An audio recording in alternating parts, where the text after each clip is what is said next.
নমস্কার, কেমন আছেন সবাই? কথুকি পারমিতা আবারও আপনাদের স্বাগত জানায়। এখন বাজে সকাল 7টা। চারিদিক খানিকটা নীরব, রাস্তাঘাট পরিষ্কার পরিচ্ছন্ন, এক দারুণ মনোরম পরিবেশ। চলে যাচ্ছি এক বিশেষ ভ্রমণের উদ্দেশ্যে। দিদি দাদাকে সঙ্গে নিয়ে সপরিবারে চললাম নারকেলকুঞ্জ ভ্রমণে। পার হয়ে এসেছি অনেকটা পথ, পৌঁছে গেছি উদয়পুরের মহারানীতে। উদয়পুরের মহারানীর সাথে আজকে আমার প্রথম পরিচয়। দেখে তো আমার চোখ দুটো জুড়িয়ে গেল, আর স্মৃতির পাতা থেকে উঠে আসলো চেনা পরিচিত সেই মামার বাড়ির পরিবেশটা। বহুদিন বাদে সেই মামার বাড়ির দেখা জিনিস আবার দেখলাম, বহুদিন বাদে। ইচ্ছে করছিল খেতে নেমে একটু আল ধরে হাঁটি, ক্ষেতের থেকে কিছু শাকসবজি নিই, কিন্তু সময় যে বড্ড কম। পারলে আবারও আসবো। Tata tata. গ্রামের পথ, পাহাড়ি পথ পেরিয়ে আমরা এগিয়ে চললাম নারকেলকুঞ্জের উদ্দেশ্যে। এখানে বলে একটা গ্রাম আছে যার নাম স্বর্ণগ্রাম। তবে সেই স্বর্ণগ্রামটা কোনোদিনই দেখা হয়নি, তবে ইচ্ছা আছে যদি যাওয়া যায় একবার যাব। শীতের রোদ পথটাকে আরো মনোরম করে তুলেছে।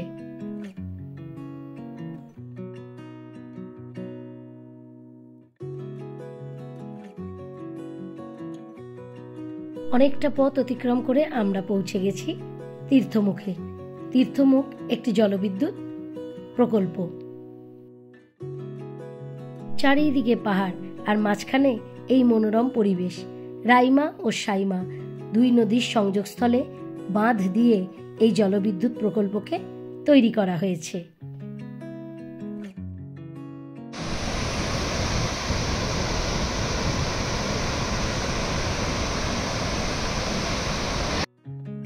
কি অসম্ভব সুন্দর লাগলো জলের শব্দটা, আর তার সাথে সাদা ফেনার মতো শুধু জল পড়েই চলেছে।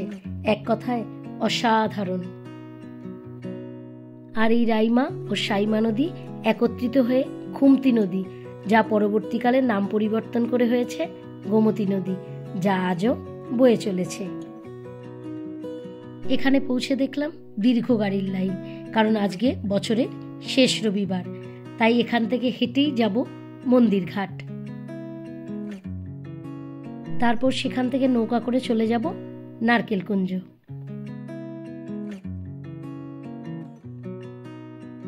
হালকা চড়াই ধরে আমরা পৌঁছতে থাকলাম মন্দির ঘাটের উদ্দেশ্যে।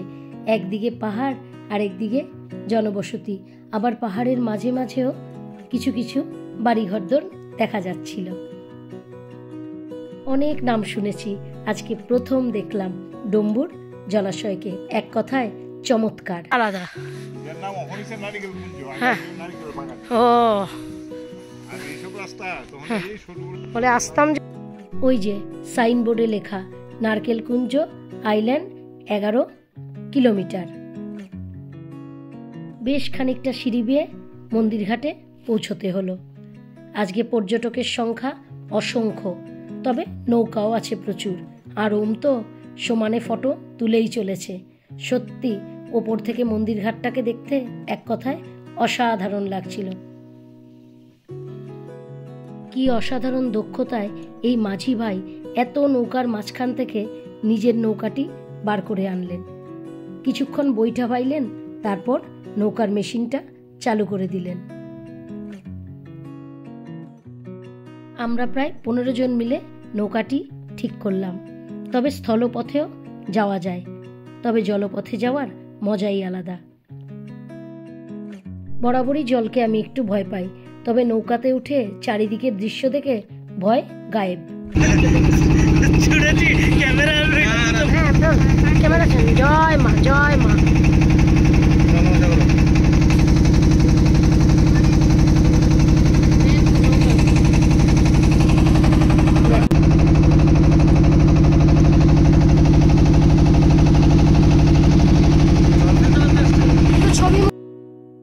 মা গঙ্গার মতো এই গোমতী মাকেও নমস্কার করে পয়সা দিলাম।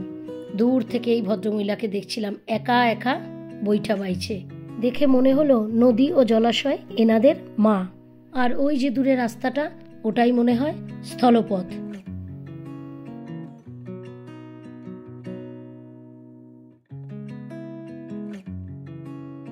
চারিদিকে শুধু জল আর জল, আর চারপাশে প্রাকৃতিক সৌন্দর্যে ভরা। জীবনে এক দারুণ অভিজ্ঞতার মুখোমুখি হলাম। আগত প্রায় 1 ঘন্টা এই অভিজ্ঞতা উপভোগ করব প্রাণ ভরে, মন ভরে, আর সযত্নে আগলে রেখে দেব মনের মণিকোঠায় সারাটি জীবন।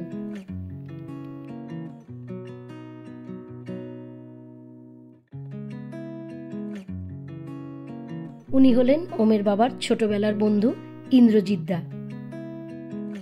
আমাদের জীবনের এই সুন্দর সময়টাকে ক্যামেরাবন্দি করে নিলাম। বহু বছর বাদে যখন আবারও দেখব, তখন মনের ওই গভীর অতল থেকে উঠে আসবে হাজার হাজার স্মৃতি।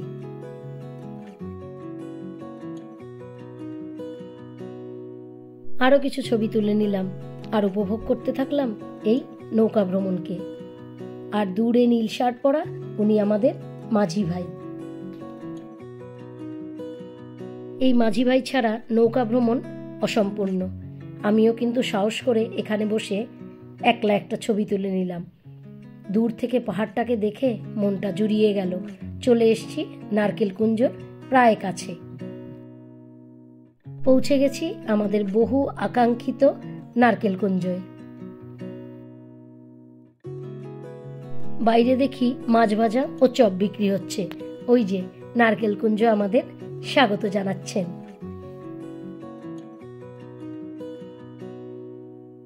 প্রবেশ মূল্য দিয়ে পৌঁছে গেলাম নারকেল কুঞ্জর একদম ভেতরে। প্রথমেই যেটা চোখে পড়ল, আই লাভ নারকেল কুঞ্জ।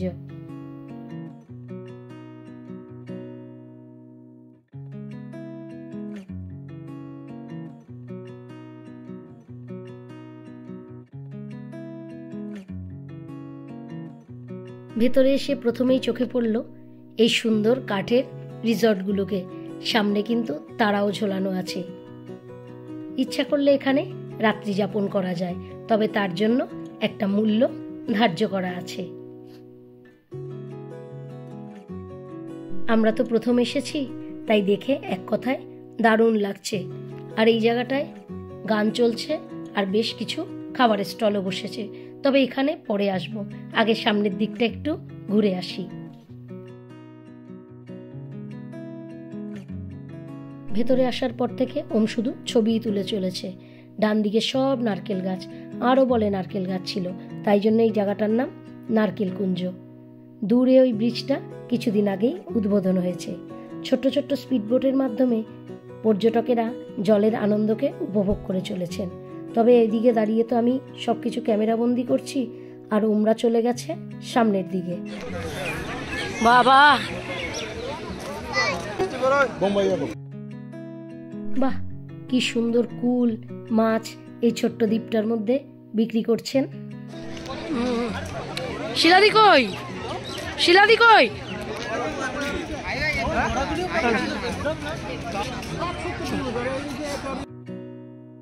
সবাই মিলে ছবি তুলে এই সুন্দর সময়টাকে ক্যামেরাবন্দি করে রাখলাম। প্রচন্ড রোদ উঠেছে, শীত লাগছেই না। আইল্যান্ড ঘুরে খানিকটা আমরা পরিশ্রান্ত। এখানে নীল জল আর সবুজ জল খেতেই আমরা চলে এসেছি।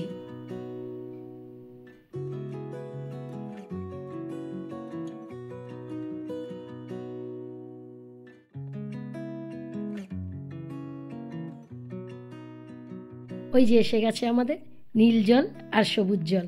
আমি খাবো নীল জল আর শিলাদি খেলো সবুজ জল। তবে হ্যাঁ, এই নীল জল খেয়ে প্রাণটা কিন্তু অনেকটা স্বস্তি পেল। এই সবুজ জল আর নীল জল খেয়ে শরীরটা একটু চাঙ্গা হতেই সবাই মিলে আবার ফটো তুলতে শুরু করলাম। আইল্যান্ডের ভেতরে এসে বাদিকটা আমাদের দেখা হয়ে গেছে, ডান দিকটা এখনো দেখা হয়নি। দেখুন কি সুন্দর করে দিক নির্দেশ করা আছে, পথ ভুল হবার কোনো সুযোগই নেই।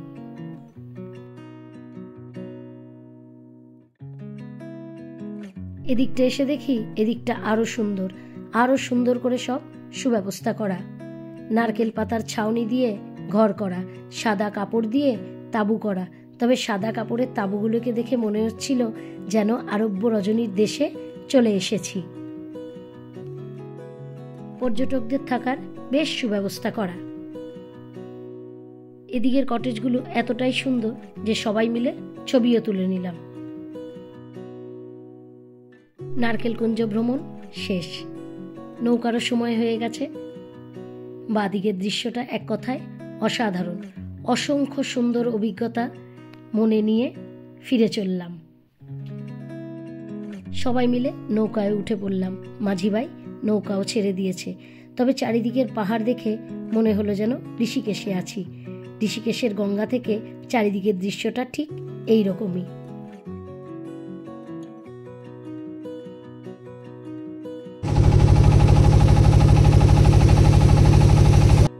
নারকেলকুঞ্জ যাওয়ার সময় এই ডম্বুর জলাশয়ের যে পথ দিয়ে গেছি, ফেরার সময় কিন্তু ফিরলাম অন্য দিক দিয়ে। এদিকের প্রাকৃতিক দৃশ্য ছিল এক কথায় অসাধারণ। আমাদের এই ছোট্ট পার্বত্য রাজ্য ত্রিপুরার ডম্বুর জলাশয়, তার সাথে চারিদিকের এই পাহাড়ি সৌন্দর্য এক কথায় অসাধারণ।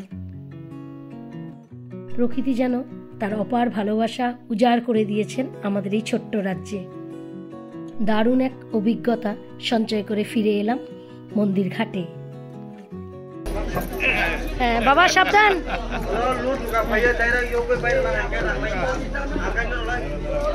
বিজ্ঞান বইয়ে পড়া পদার্থবিদ্যাকে কাজে লাগিয়ে ওম নামলো নৌকার থেকে। মাঝি ভাইকে ধন্যবাদ জানিয়ে উত্তরাই পেরিয়ে চললাম বাড়ির পথে। এই মাঝি ভাই ছাড়া জলপথের এই অভিজ্ঞতাটা কোনো মতেই সম্ভব হতো না।